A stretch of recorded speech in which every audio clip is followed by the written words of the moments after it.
Ada orang mengatakan bahwa kita perlu mengingat sejarah. Betul. Saya setuju dan tidak setuju. Artinya gini, sejarah itu kita perlu ingat, bukan tenggelam dalam sejarah, tetapi sejarah itu adalah suatu modal untuk kita melihat ke depan. Kalau kita hanya lihat depan, tidak tahu sejarah, kita mungkin bisa meleset. Karena sejarah itu pembentukan manusianya. Tapi kalau tenggelam di sejarah toh, kita nggak bisa maju-maju. Ya. Jadi saya tidak pernah malu atau merasa sungkan mengatakan asal-usul. Karena bagaimanapun asal-usul yang melahirkan saya kan. Kalau nggak ada asal-usul kan nggak ada tahirnya. Sehebat mau tahir apapun, harus kembali ke asal-usulnya dulu. Asal-usul saya, keluarga saya minim sekali, karena orang tua saya hanya makan beca. Saya kalau boleh renungkan kembali, atau misalnya ada hidup kedua kali, saya tetap ingin hidup pada keluarga ini. Saya tidak pernah kepinginan mau hidup di keluarga Bill Gates atau orang kaya, saya tidak. Karena alasan yang terpenting adalah orang tua saya meninggalkan teladan yang baik untuk anaknya belajar. Jadi saya kira it is a blessing dari Tuhan yang memberkati saya bisa lahir di keluarga ini. Ada peribahasa mengatakan bahwa seorang pahlawan tidak melihat asal-usulnya. Yang terpenting gini, suatu keadaan yang serba minim pasti membuat saya minder. Ya, pasti. Saya minder sampai saya dewasa masih minder. Sekarang tinggal sikap kita nih, attitude hidupnya. Kalau kita bisa merubah minder menjadi suatu motor, ya, yang bisa mendorong kita lebih maju. Kita tidak hidup dalam kepahitan, bitterness, ya. Kita tidak tenggelam dalam mengkasihani diri bahwa dunia tidak adil, Tuhan tidak adil. Kita tidak tenggelam di sana. Tetapi kita justru mampu merubah bahwa ini adalah motor yang baik, memberi kita dorongan. Coba Anda pikirkan ya Pak Hermanto, saya waktu sekolah di SMP Cungcung, itu murid-murid itu satu kelas saya itu anaknya wali amanat. Wah, kita naik sepedanya bukan sepeda rally lagi, sepeda yang kosongan. Gitu, cuma tinggal rem-remnya pakai karet, gitu. Tapi anak-anak itu sudah pakai Fiat 1100, pakai Mercy 180. Pasti minder.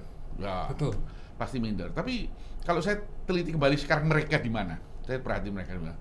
Mereka rata-rata susah. Jadi sikap ini penting, sikap hidup positif ya. Artinya sesuatu yang susah harus dijadikan dorongan. Harus dijadikan positif ya, encouragement bahwa Anda bisa kerja lebih keras. Anda tidak main-main dalam hidup. Ini tidak bisa dibuat main-main. It's a serious thing hidup ini. Karena after all, you tidak hidup aja karena love, tapi ada responsibility. Maka itu Pak Hermanto, saya bagi manusia sebagai 4 tahap. Satu, manusia itu manusia barat. Itu menurut saya paling rendah. Kenapa? Orang barat itu mengatakan ini, be yourself, jadilah dirimu. Jadi, yuk sedang hobinya apa? Saya hobinya senang main-main, ya udah jadian aja. Saya senang biola, saya senang ini. Kalau saya enggak. Saya ada putri nama Grace. Dia dari kecil itu senang nonton film. Dia besar itu ingin jadi sutradara. Jadi saya waktu dia sekolah di Berkeley ya, saya terus mikir. Saya tanya bintang film ini, penyanyi ini, film dia semua tahu. Saya lagi mikir, mungkin dengan malam nggak tidur. One day dia lulus sekolah. Saya panggil dia, Grace, ini papa ada usaha, you pegang ini. Nggak mau siapa.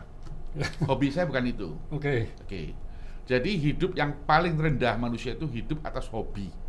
Nah, saya bilang Grace, Nur Bakin tidak bisa tawar-menawar sama saya. You do it.